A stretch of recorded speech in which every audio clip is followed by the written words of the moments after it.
नानामणिमये शृङ्गे नाना धातु विचित्रितैः नानाधातुविचित्रिते नाना द्रुमलता गुल्मैर् नानाद्रुमलता गुल्मैर् नाना मृगगणावृतैः नानामृग नानामृगन मृगगणावृतैः Mrigaganaavrite. Translation. Kailash is full of mountains filled with all kinds of valuable jewels and minerals, and surrounded by all varieties of valuable trees and plants. The top of the hill is nicely decorated by various types of deer. So all this a very detailed description of Kailasha. You can see by this description, you will see that how Kailasha is a very beautiful place. Nana Amala, Nana Manimayai Shringai. It is endowed with the peaks of various jewels. That means that there are different peaks in the Kailash hill, and those peaks had various jewels actually, Manimayai. Nana Dhatu Vichitritai, many colorful minerals were present, covered with various trees, Nana Druma and Lata, creepers, Gulmai, bushes, and Nana Mrigagana Vritai with various animals. So one thing we'll see in this description is that there is so much of variety in the Kailasha hill, whether in terms of trees or the jewels or the birds or the animals, so much of variety was present. So generally, many impersonalists, they worship Lord Shiva in order to attain impersonal liberation. But the abode of Lord Shiva is filled with so much of varieties. So I'll go through some of the shlokas. There are not much purports. Nana mala prasravanair, Nana kandara sanubihi, Ramanam viharantina, Ramanai siddha yoshitam. Nana amala prasravanair. It is filled with many pure waterfalls. And Kandara Sanubihi, various caves and plateaus were there. Ramanam Viharantinam, Ramanai Siddha Yoshitam. And those places of Kailash were enjoyed by the Siddha Yoshitam, wives of the Siddhas. And these the Siddhas, along with their wives, they would actually come there and then they would play some sports over there. Mayura Keka Birutam, Madandali Vimurchitam, Plavitai Raktakantanam, Pujitaischa Patatrinam. And the Kailasha actually, Mayura means peacock. Mayura Keka Birutam. There were nice cries of the peacocks, cooing of the peacocks will be heard everywhere. Madandali Vimurchitam. Madanda Ali Vimurchitam. The Ali means the bees. The bees who are madanda, blinded by the sweet honey. They would be making buzzing sound different places in Kailash. Plavitai Rakta Kantana. Kujitaiche Padatrina. It resounds with the drawn out cries of the cuckoos, Kujitai, and other birds. So many cuckoos and these things were there. Vishwanath Chakravarti says that the peacocks cry everywhere, and there is a noise like a group of householders. There is a noise like a group of householders talking. Sometimes the group of householders, they come and then they keep talking about different subject matters. The peacock's cry resembled like that. And the bees who are blinded with intoxication, they were making different buzzing sounds with the different ragas and the modulations. And the cries of the cuckoos and other birds are long drawn out. And then further, Ahvayantam ivoddastair Dvijan Kamadugair Drumaihi Vrajantam iva Matangair Grinantam iva Nirjaraihi. So Kailas also had many upraised branches of the desire tree, Kama Dugai. Kama Dugair Drumaihi. Druma means a tree. What kind of tree? Kama Dugai. Desire trees were there. Ahvayantam ivoddastair means these desire trees, their branches were raised upwards. And Vrajantam iva Matangai. The upraised branches seemed to call out to the birds as the guests. The upraised branches, it appeared that the trees were inviting the different birds. Please come and stay in our trees. They were inviting the birds as the guests. It appeared like that. And Grinantam even Nirjarai. When the elephants move about, the mountain itself seemed to move about. The mountain, that means like elephants were so powerful. By the movements of the elephant, it appeared that the mountain was also moving.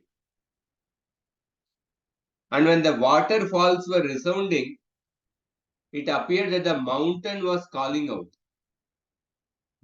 So there is a very beautiful, such a natural description there.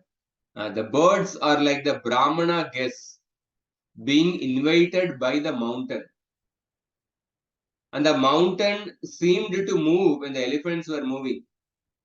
And the mountain seemed to be talking with sweet words, with the sound of the waterfalls. Yeah. So, Prabhupada, let me check. Prabhupada has given purport. No, that's no purport.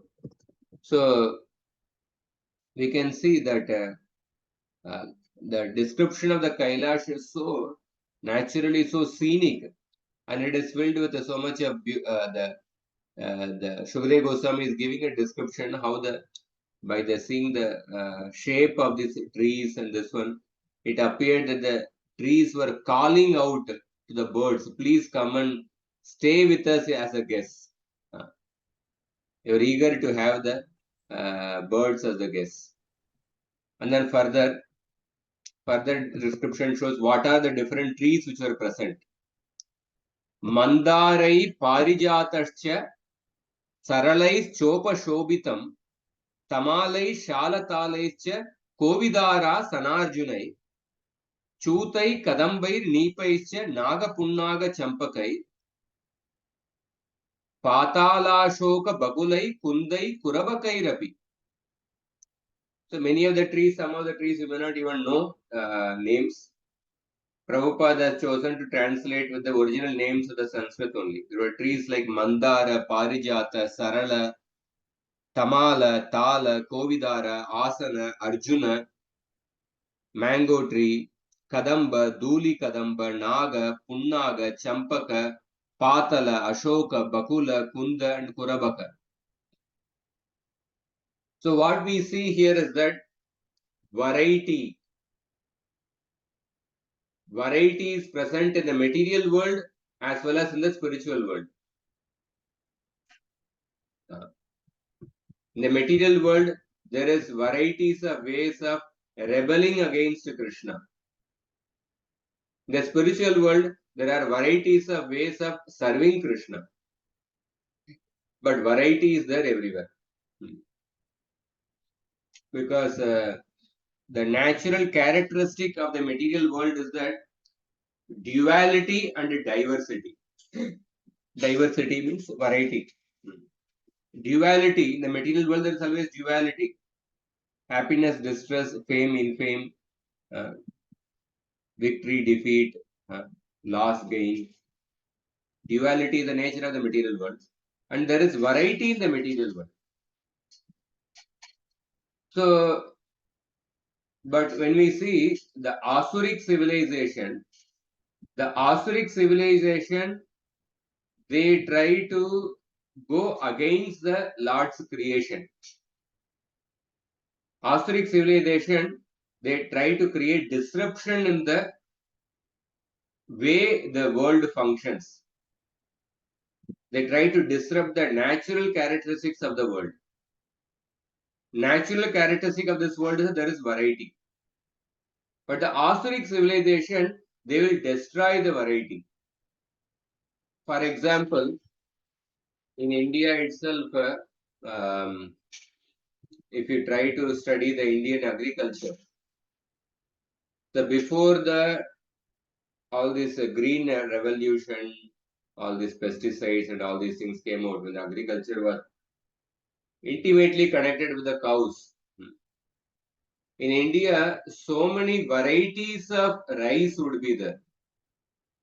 I'm not remembering the number, but one farmer, one devotee was interacting how there were some hundreds of varieties of rice are there. And among the cows also, every state had a certain original breed of cows. We see Maharashtra has a certain original breed of cow. Gujarat has some, I think, Gir cows, Gir cows, and then Rajasthan has certain varieties of cow, Karparkar, and then like that every Andhra has a particular breed of cows. Tamil Nadu has a certain this one. So every state had every region had a particular original breed of desi cows. But in the last 60, 70 years, after the Western systems started, including India, in the Western, this one you will find that acres and acres of land, there is only one crop. The modern mechanized agriculture, acres and acres, one crop would be there. But in the traditional agriculture, different types of crops would be grown. One area, one crop, another area, another crop. Because that would be healthy for the soil actually. And different types of rice would be grown. But after the modern agriculture took prominence, the varieties of rice got reduced. Most of the rice are of same quality. Some variety is there, but the number of varieties have drastically reduced. And also the number of original cow breeds, the desi cow breeds, they have drastically reduced. They introduced this Jersey cow. Even now in a small village, small town, mostly you will find only Jersey cow. To find the desi cows will be very rare. So they destroyed the varieties, number of varieties in the cows, number of varieties in the crops, number of varieties in the rice crops, different crops.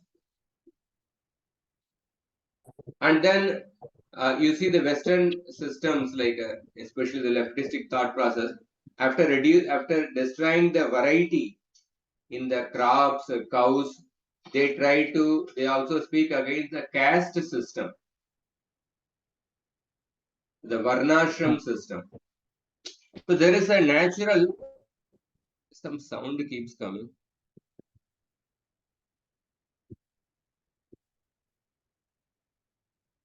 So you see, there is a natural variety in the psychophysical nature of the people. Just like in our body, different limbs are there. Each limb has a particular function. All the limbs are necessary. Similarly, in the society also, different people have different psychophysical nature. Intellectual class, administrative class, business class, and the laborer class. It is not that like laborer class is something inferior. They have to be disrespected or something. So they are very integral part of the society actually. They are such integral part of the society. Like they are the legs of the society. Without them, also society cannot function. Every part has a very crucial function in the society. This diversity is not to create some you are superior. you are inferior, I am superior, like that, not for that kind of classification. I'll tell one experience of labor class, how they are also important. So important, of course, everyone has experience. Few days back, in my house, by mistake, actually, some my father had kept some envelope in the dustbin, actually, top of the dustbin. He had kept it for some convenience sake and top of the dustbin near the chair. And I thought that it is meant to be actually thrown in the dustbin. And I went and kept that along with the dustbin. But later I came to know that there some very important documents were there in that envelope, actually. The last few days, I've been trying to search that document. Of course, we couldn't get so far. But went to municipality dustbin collection, where they collect the dustbin and then put it in the particular place, go down there. And we are trying to see there is a mountain of actually mountain of sacks are there. And then with the help of the person who collected the dustbin on that day, and then where they put that particular sack, trying to search in that region, trying to uh, see the every sack and then see whether the document is there, whether the envelope is there. But so this exercise also increased my appreciation for the people there. They were also so friendly, and they were trying to help us without any expectation also. Some without any monetary expectation, they're trying to so we were trying, we did whatever service they were doing, we were giving money. But then very genuine people, they were trying to serve also. And it's a huge task. And then I also got a first-hand experience of how the waste is processed. And for like almost for 2.5 hours, 3 hours, I was standing, and how they were trying to empty the different sacks, and then putting some paper for some sending them some paper, some factory, then other type of vegetable,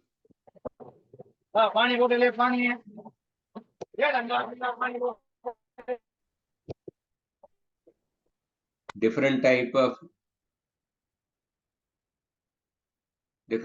of actually how the different types of waste is processed. But what I'm saying is that how that exercise also helped. It increased my appreciation for these people.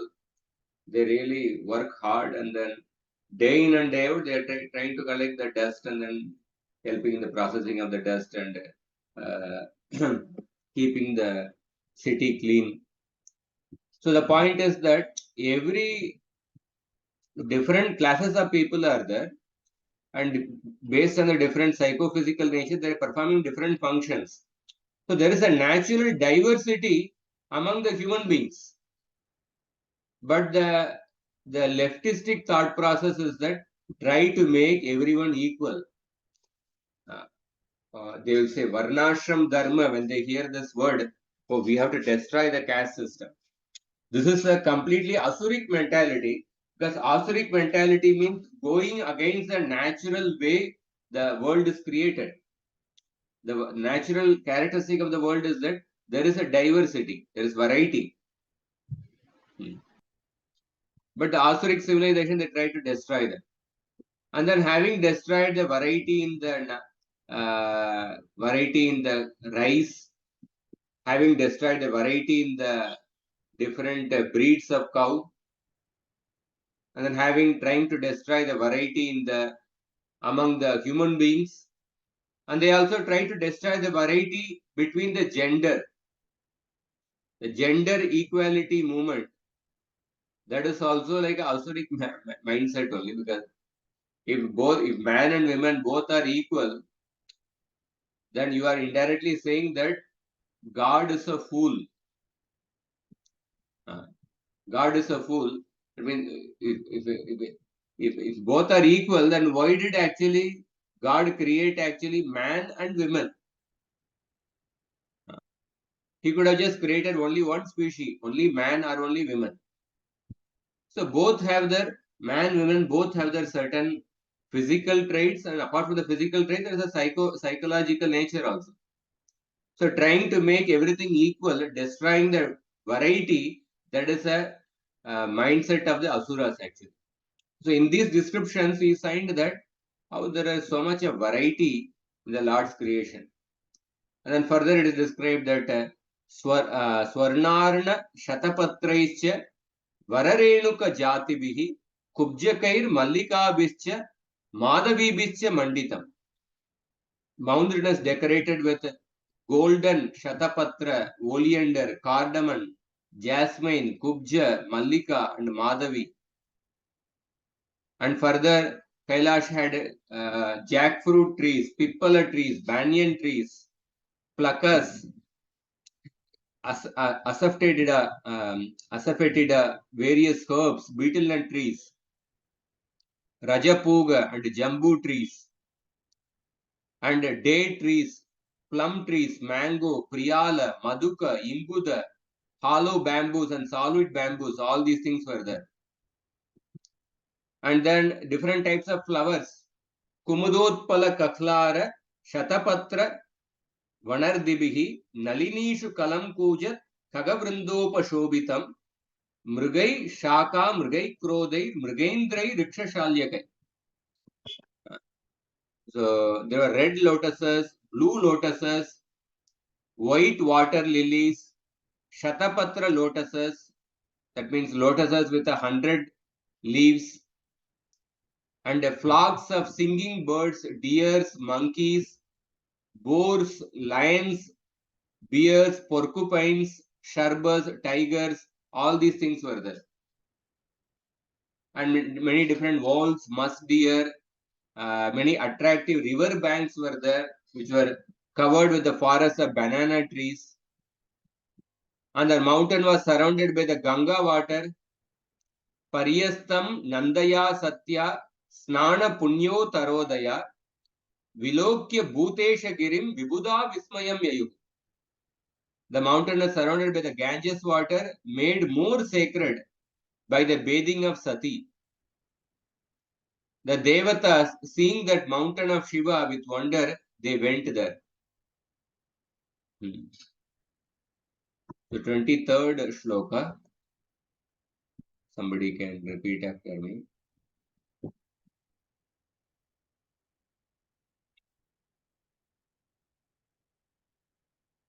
Dadrushustatra te ramya तदृष्टुस्तते Ramya alakam nama vaipurim अलकां नाम वैपुरीं vanam saugandikam chapi वनं स्तौदकिकं चापि yatra tannama pankajam. यत्र तन्नाम पंकजम्. Translation. Thus the demigod saw the wonderfully beautiful region known as Alka in the forest known as uh, what? Saugandika. Known as Sandanginta, which means full Saugandika. of fragrance. Saugandika. Saugandhika, which means full of fragrance. The forest is known as Saugandhika means because it is abundance of the Lotus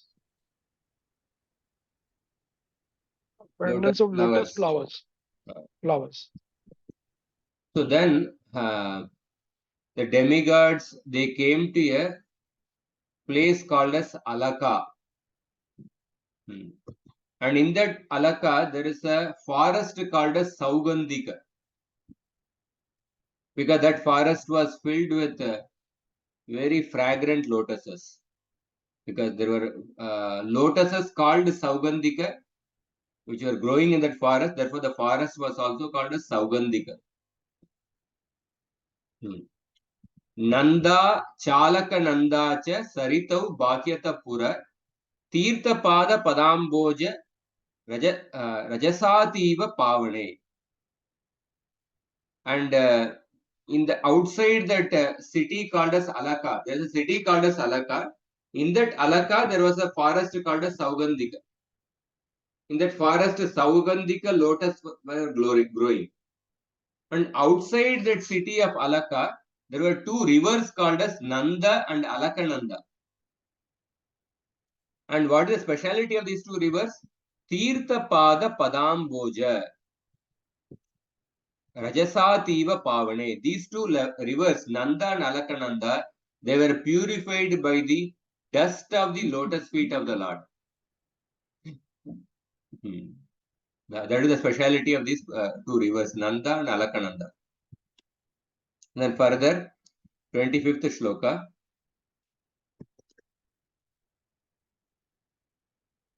Yayo Surastriyakshatar. Somebody can repeat. Yayo Surastriya. Carry on, Mataji. ययोसुरस्त्रियक्षत्तर् Avaruhyasva Dishnataha. अवरुह्यस्वदिष्ट्यतः Kridanti Pumsa Sinchantyo.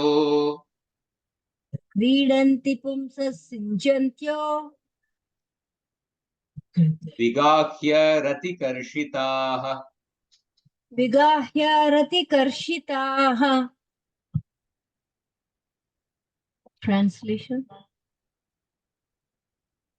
My dear Kshatta, Vidura, the celestial damsels come down to those rivers in their airplanes with their husbands, and after sexual enjoyment, they enter the water and enjoy sprinkling their husbands with water. So Maitreya is describing about in that forest of Saugandhika, or in that Nanda Alakananda river. He says that Surastriya, the wives of the Devatas,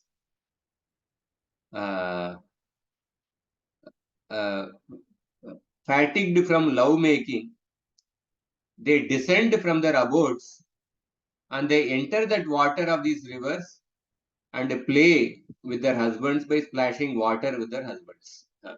Kridanti Pumsa Sinchantyo Vigakya Ratikarshita.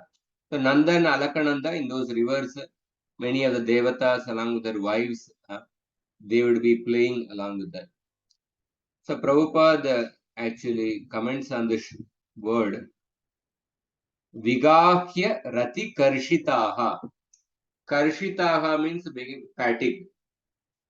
In the Bhagavad Gita also this verse comes. Manashashtani Nindriyani Prakritistani Karshati. Karshati also means struggling or becoming fatigued. So after their act of love making, they would become fatigued and then they would come to these rivers and then they would splash water on their husbands. So Prabhupada writes here that the damsels of the heavenly planets are polluted with the thoughts of sex enjoyment and therefore they come in airplanes to bathe in the rivers of Nanda and Alakananda. So Nanda and Alakananda, they are sanctified with the dust of the lotus feet of the Lord. Just as Ganges is sacred because it emanates from the lotus feet of the Lord. So whenever water or anything is in touch with the devotional service of the Lord, it is purified and spiritualized. And the damsels of the heavenly planets, polluted with the thoughts of sex life, come down to bathe in the sanctified rivers and enjoy sprinkling water with their husbands. So Rati Karshita means the damsels become morose or tired after sex enjoyment. So although they accept sex enjoyment as a bodily demand, but afterwards they are not happy. They become afterwards they are not happy. And then another word which Prabhupada comments is Tirtha Pada. Tirtha Pada, this word is coming in the previous shloka. Tirtha Pada Padamboja Rajasativa Pavane. The Tirtha Pada word also is commenting in this purport. Tirtha Pada means Tirtha means sanctified place, Pada means lotus feet. So people generally go to the holy place in order to be freed from the sinful reactions. But a person who is devoted to the lotus feet of Krishna, he becomes automatically sanctified, because all the holy places reside in the lotus feet of the Lord. That is why Krishna is called as Tirtha Pada, because one and in whose lotus feet all the holy places reside. And then Prabhupada is quoting an interesting point from Narottam Das Thakur's song. So sometimes people, they want to go to yatra often, but sometimes they may go to yatra often, but by leaving behind their services. One should not go to yatra by leaving behind one's devotional service. One should not go to yatra as an escape route. So Narottam Das Thakur, a great Acharya of Gaudiya Vaishnava Sampradaya, advises us not to travel to different places of pilgrimage. Undoubtedly, it is troublesome to go from one place to another, but one who is intelligent can take shelter of the lotus feet of Govinda and thereby be automatically sanctified as a result of pilgrimage. So, in one sense, if somebody is steadily performing devotional service to Krishna, then he does not need to go to a holy place by leaving behind his service. By leaving behind his service, he does not need to go to specifically to a holy place. Of course, it's not that we are saying that one should not go to holy place. Going to a holy place, Vrindavan, Mathura, Dwaraka, all these places where the Lord has performed a pastime, there's one of the important limb of bhakti. Among the 5 important limbs of bhakti, Mathura was going to Vrindavan, Govardhan. This is an important limb of bhakti. We are not saying that, we are not denying that fact. But what Prabhupada is driving here is that sometimes people go to holy places leaving behind their service. When a person is performing service to Krishna, he is directly in touch with Krishna. So therefore, leaving that and going to holy places is not required. That's what he's saying. So anyone who is fixed in the service of the lotus feet of Govinda is also called a Tirthapada. He does not need to travel on various pilgrimages, because he can enjoy all the benefits of such travel simply by engaging in the service of the Lord. So that is why Yudhishthira Maharaj glorified Vidura. Bhavadvida Bhagavata Tirtha Bhuta Swayam Vibho Tirti Kurvanti Tirtani Swantastena Gadabrata. He said, personalities like you are all moving holy places. You are personification of holy place, because you are carrying Krishna in your heart. Because you are carrying Krishna in your heart, you are personified holy places, and you have the power to purify even the holy places of pilgrimage. Tirti Kurvanti Tirtani. You have the power to purify even the holy place of pilgrimage. In other words, a pure devotee who is engaged 100% in the service of the Lord can remain anywhere in the universe, and that part of the universe immediately becomes a sacred place where he can peacefully render service to the Lord as the Lord desires.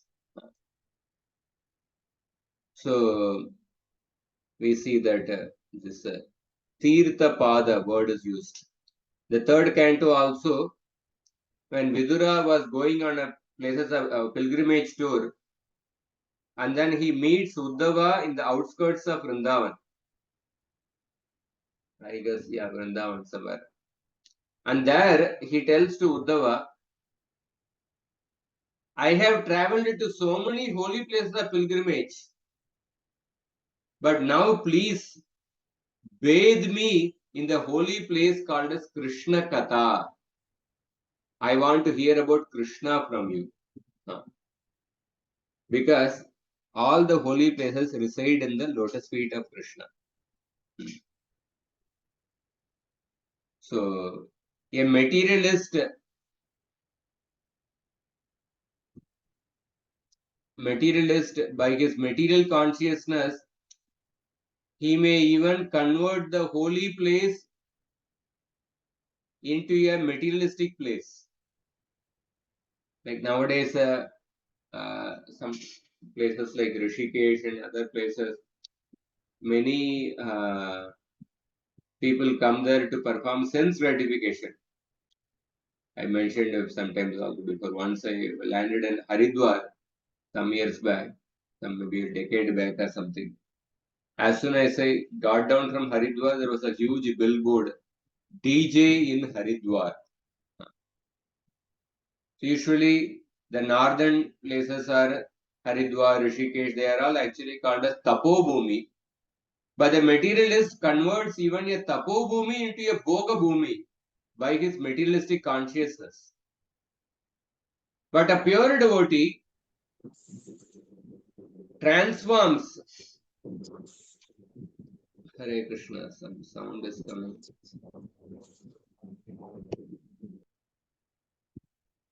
But a pure devotee transforms even a place which is immersed in Tamoguna and Rajoguna into a transcendental place by his pure consciousness, by starting the worship of Krishna in such a place. Prabhupada sometimes converted a laundromat into a temple. He converted a like different places which are used for different other purposes also into temple. So therefore, and then further it is described 26.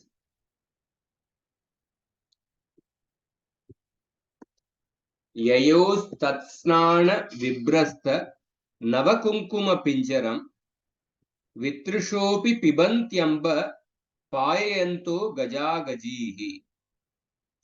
Although not thirsty, elephants drink this water and make their wives drink this water, which has become yellow and fragrant with the kumkum from the bathing of the women. So this is description about the nature of the sweet water which are flowing in the Nandan Alakananda river. And then this Alaka city is also filled with hundreds of airplanes made of gold.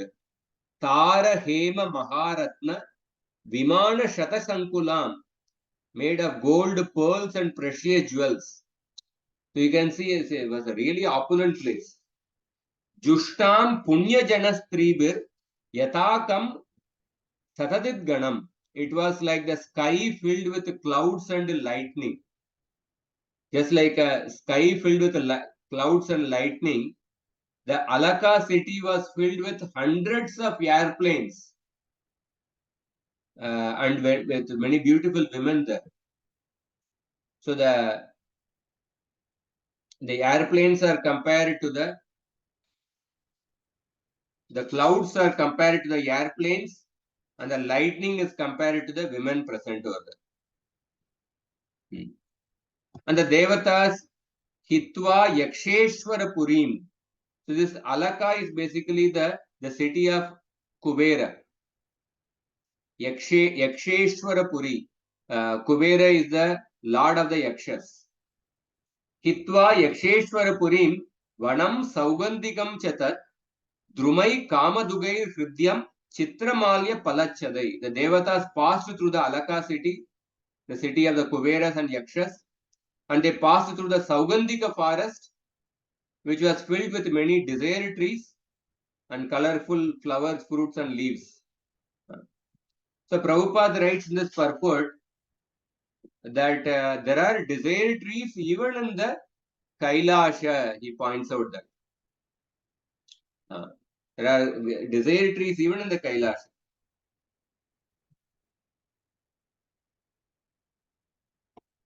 28, yeah. It appears from these verses that Kailash is situated near the residential quarters of Kuvera, and it is stated here that the forest was full of desire trees. So in the spiritual world also there are desire trees, Kalpavriksha tree. So from this we learn here that such desire trees are also found in Kailasha, the residence of Lord Shiva by the grace of Krishna. It thus appears that Kailash has a special significance. It is almost like the residence of Lord Krishna. That means Kailash is also so fabulously rich. So Krishna shares his opulences even with his devotees. Kailash also has so many such great opulences over there. And then further it is described that the forest was filled with humming of the bees and the warbling of the flocks of cuckoos, and had lakes filled with lotuses, attractive to the flocks of swans. And now the Devatas, they passed through the Alaka city, they passed through the Saugandhika forest, and now they have reached the Kailasha. The description of Kailasha is described in the next verse, next shlokas. Actually, all these previous verses are also for describing the all the whatever region they passed by on reaching Kailasha. The description was given. Now the beauty of Kailasha is given. Vanakunjara Sangrishta Harichandana Vayuna Adi Punyajana Strinam Muhur Unmatayan Manaha.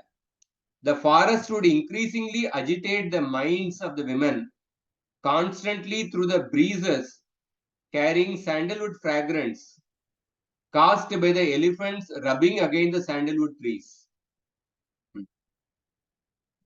And then, so seeing that forest used by the Kim Purushas and the pools which were decorated with the lotus garlands, furnished with the steps of cat's eye jewel, the Devatas then saw from far off the banyan tree of Lord Shiva. So they have come to the actual very innermost region of Kailasha. There is a outer region of Kailasha that is described, and then now they have come to the innermost region of Kailasha where Lord Shiva is residing. So they saw a banyan tree from a distance. And there is a description of the banyan tree, the 32nd shloka. Somebody can repeat after me.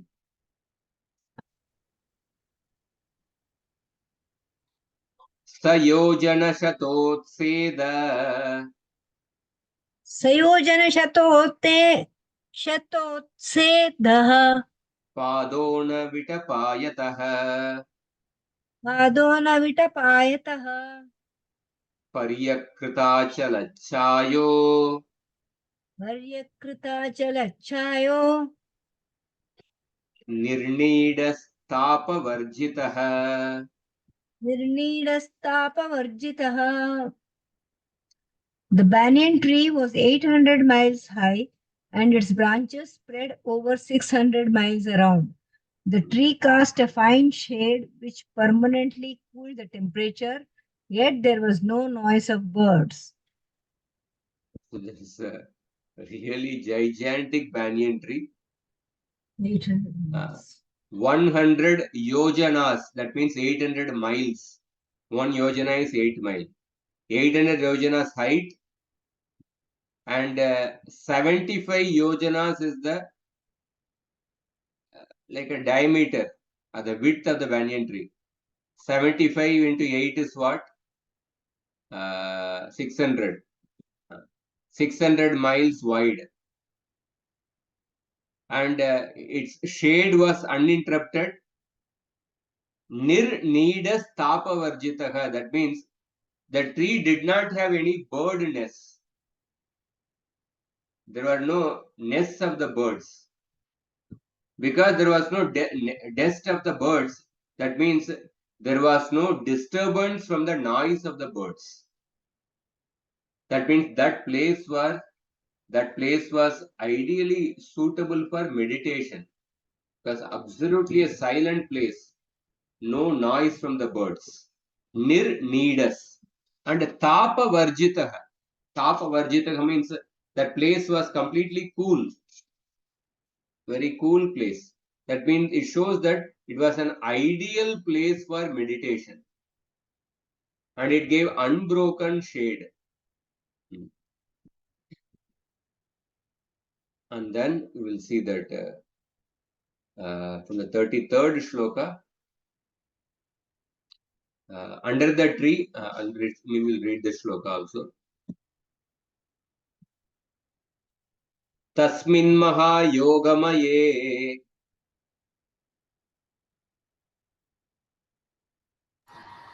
Tasmin Mahayogamaya mumukshusharane suraha Mumukshu Sarane Sura dadrushu shivamasinam Dadrushu Shivam Asinam tyakta marshamivantakam. Tyakta Marsami Vantakam. Translation. The demigod saw Lord Shiva sitting under the tree, which was competent to give perfection to mystic yogis and deliver all people. As grave as time eternal, he appeared to have given up all anger. So in that particular, at the in below that banyan tree, Lord Shiva was there. So tasmin maha yogamaye mumukshu sharane sura. So under the tree, which was the mumukshu. Mumukshu means those who are desiring moksha.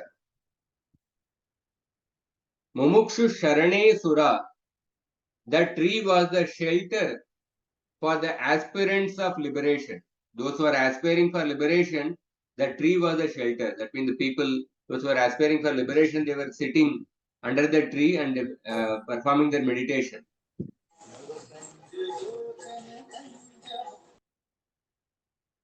And which bestowed great powers. The tree also bestowed great powers.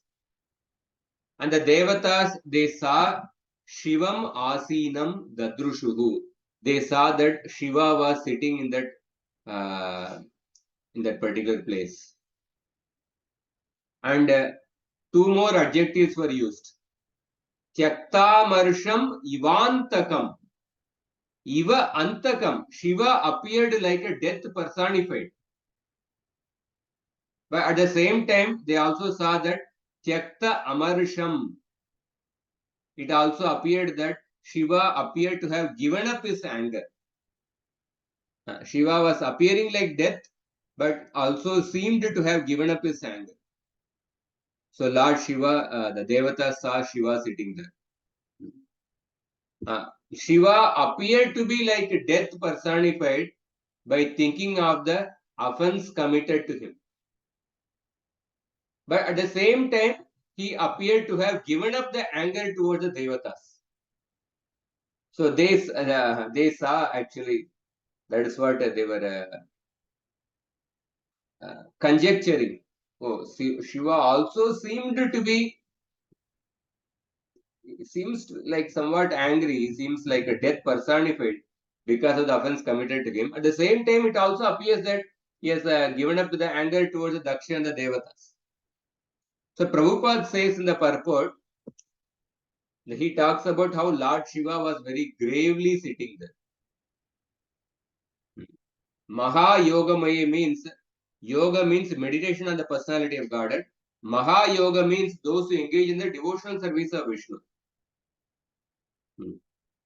So the yogi remembers the form of Vishnu within his heart as part of the Ashtanga Yoga. So there are many people who are engaged in meditation on Vishnu under that big banyan tree who are seeking liberation. So many great yogis were present there. They are meditating on the form of Vishnu there. Generally, such meditators are desires of liberation from material bondage, and they are promoted to the spiritual world to one of the Vaikunthas. Liberation means freedom from material bondage. In the material world, we are suffering life after life because of our bodily identification. And liberation is freedom from that miserable condition of life. So Lord Shiva, if you see Prabhupada's translation, Prabhupada says that as grave as time eternal, Lord Shiva was sitting in a very grave mood. He appeared to have given up all the anger. So this is the beautiful description of Lord Shiva, and then further some more description of Lord Shiva is given, who are all sitting along with Lord Shiva. We will see that next time. And then how Brahma approaches Lord Shiva and how Brahma starts speaking to Lord Shiva. And that we will see in the further classes. So I'll stop here. If anybody has any questions or comments, they can share. Hare Krishna, Prabhuji. Very well. Um, this elaborate richness you just, explained at Kailasha. So, if we see Kailash today, there is not a single tree, not a single bird. So, how do we reconcile this? See, there are Kailash. Kailash is the abode of Lord Shiva. This abode of Lord Shiva is present in various places in the universe, actually. Just like when we say Vrindavan, there is Goloka Vrindavan beyond the material world. And the way same Vrindavan appears in this world as Vrindavan, which is a few kilometers away from Mathura. So when we see the description of the Vrindavan in the Shastra, in the Srimad Bhagavatam, description of the Vrindavan, when Krishna was personally present, how Vrindavan was rich. But now when we go to Vrindavan, we will see a completely different picture. So when the Lord disappears from this world, then the same opulences of that abode, they also become covered actually. And coming to the point of Kailash, see, Kailash is there in the Himalayas. When we go to say Nepal, Himalayas, so there Kailash is there. That is the abode of Lord Shiva. Apart from this Kailash, there is also Kailash in the Ilavrita Varsha. In the Jambu Dvipa, the different tracts of land are there. One of the tracts of land is the Bharat Varsha. Within Bharat Varsha, there are 9 tracts of land. One is the Bharata Kanda. What we are living is the Bharata Kanda, which is one among the 9 tracts of land in the Bharata Varsha. So in the Bharata Kanda, we have this Kailash in the Himalayas. But apart from this abode of Lord Shiva, there is also Kailash in the Ilavrita Varsha. Ilavrita Varsha is the another Varsha within the Jambu Dvipa. There also Lord Shiva's abode is there. And there is also Kailash. There is also Kailash in other places also is there. So there is just like the Lord Shiva's abode is present in different places. Sometimes in this particular Bharata Kanda, the Kailash which we see, we may not see the varieties what we are reading in this description. The same description we may not see in the Kailash in the current time. We have also gone to Mansarovar. Sometimes we may not see the exact this one. But as these opulences are manifest in the abode of Lord Shiva, Kailash, in the other places like Ilavrita Varsha, etc. So sometimes the opulences become unmanifest for the people of Kali Yuga.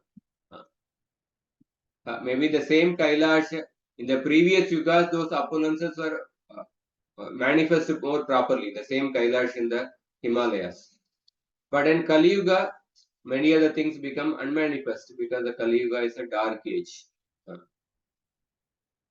Hare Krishna. Okay, thank you, brother.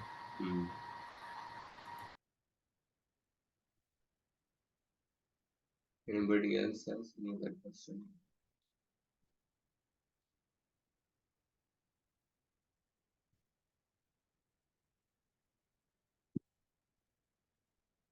Hare Krishna. If there are no questions, we'll stop here. Thank you very much for everyone.